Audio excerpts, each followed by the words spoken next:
you don't fit in. Look who's in the reject bin. It's the Raggy Dolls. Raggy Dolls. Raggy Dolls. Raggy Dolls. Dolls like you and me. Raggy Dolls. Raggy Dolls. Raggy Dolls. Raggy Dolls. Made him perfectly. So if you got a bump on your nose or lumps on your toes, do not despair. Be like the Raggy Dolls and say I just don't care. 'Cause Raggy Dolls, Raggy Dolls. Raggy Dolls, Raggy are Dolls. happy just to be Raggy Dolls, Raggy Dolls, dolls like you and me. Mr. and Mrs. Grimes were on honeymoon, and the Raggy Dolls were secretly sharing their luxury cruise all around the Mediterranean Sea. They had sailed up the Spanish coast from Gibraltar to Barcelona, and then across to Corsica, where Napoleon was born. From there, they had gone on to see the sights of Rome and explored the ancient labyrinth on the island of Crete. It had taken them almost 2 weeks, but at last they were in Egypt. They had said goodbye to the cruise ship, and tomorrow they would be flying back to England. But right now, they were on their way to the pyramids of Giza. By golly, it's hot, said Dotty. And very dusty, added Lucy. I'm not sure I want to go into somebody's tomb. Oh, come along now, said Dotty. Buck up. We can't come all this way and not go in. Yeah, said Back to Front. It'll be all right. You'll see. No problem. When the bus stopped and the dust had cleared, the Raggy Dolls looked for a way to join the guided tour. Keeping out of sight, they made their way over to the biggest pyramid. Even Lucy cheered up when they saw Mr. Grimes trying to ride a camel. How do you get comfortable on these things? Whoa, there, you brute. Smile for the camera, laughed Mrs. Grimes. Oh, no, you're not videoing this, are you?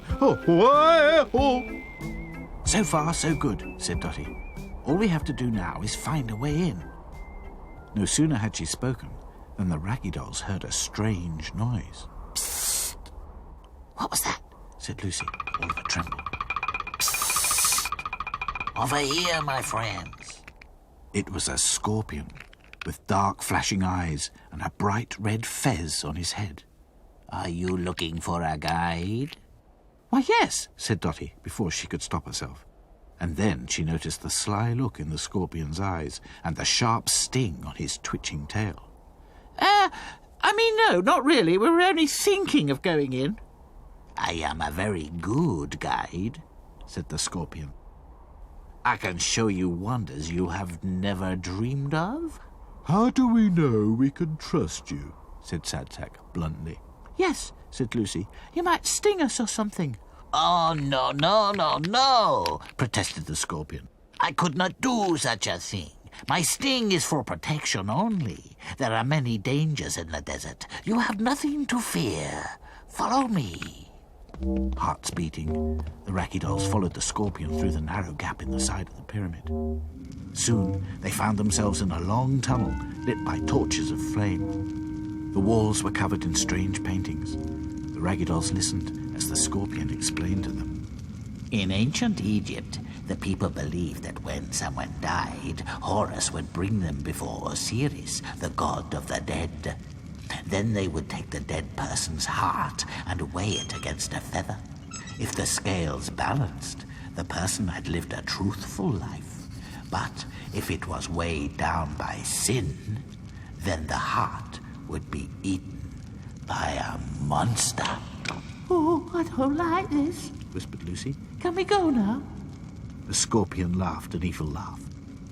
Go? But of course! I hope you have all led truthful lives. So saying, he pulled a hidden lever, and the Raggy Dolls fell through a trapdoor in the floor. Down and down they tumbled until they landed in a heap on the stone floor of a secret chamber. Is everyone all right? asked Dotty, as the Raggy Dolls picked themselves up.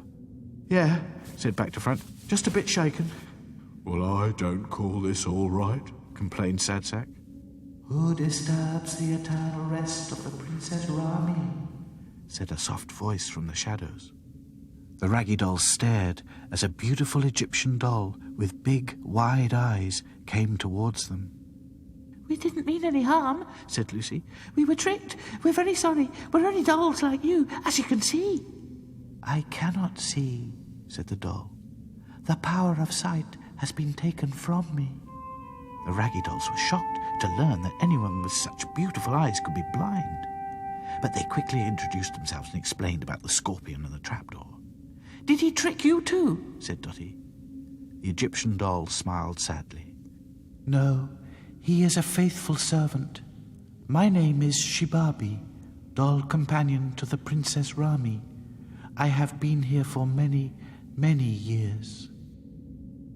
The Raggy Dolls listened as she went on to explain how thieves had broken into the tomb and stolen 2 big jewels from the eyes of a statue of Princess Rami.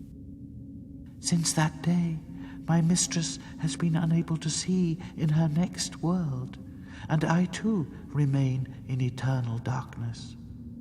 But we've never stolen anything in our lives, said Dotty. We mean no one any harm, least of all someone like you who can't... She broke off, suddenly embarrassed. I do believe you, and I will help you, said Shebabi. The little Egyptian doll led the Raggy Dolls up and up along a narrow ledge that led to an opening on the other side of a deep chasm. Across this bridge, you may reach the outside world, said Shebabi. I can go no further. The Raggy Dolls thanked her warmly and prepared to cross the bridge. We'd better hold hands, said Back to Front, who was leading the way. Inch by inch, they edged their way across. They were very nearly there when Sadsack slipped. Hang on! Yelled Dotty. I am! Groaned Back to Front.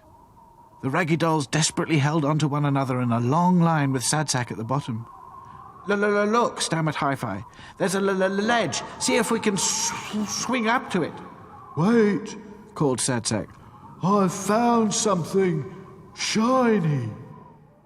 Sure enough, stuck in a crack in front of his face were 2 of the biggest emeralds anyone has ever seen.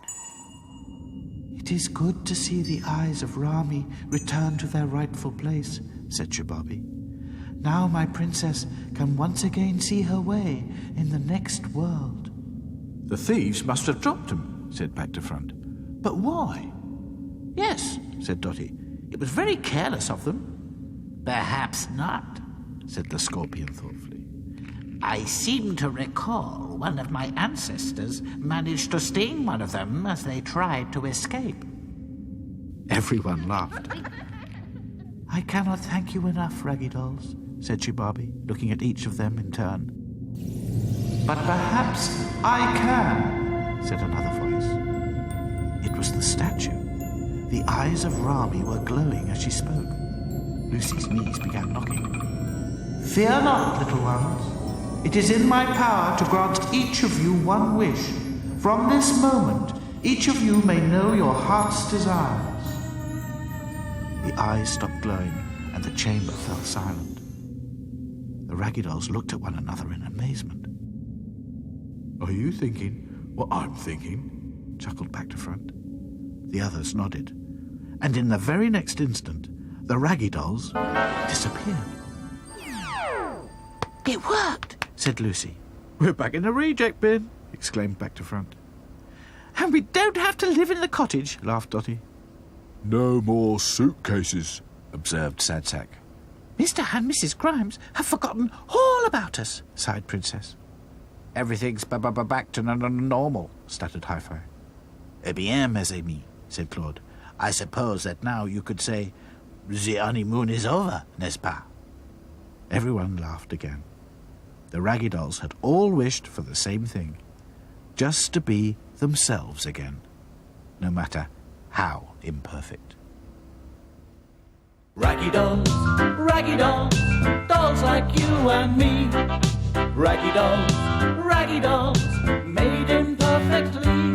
So if you're not at ease with your knobbly knees and your fingers are all funds, stand on your 2 left feet and join our Raggy Doll chums. 'Cause Raggy dolls are happy just to be. Raggy dolls, dolls like you and me.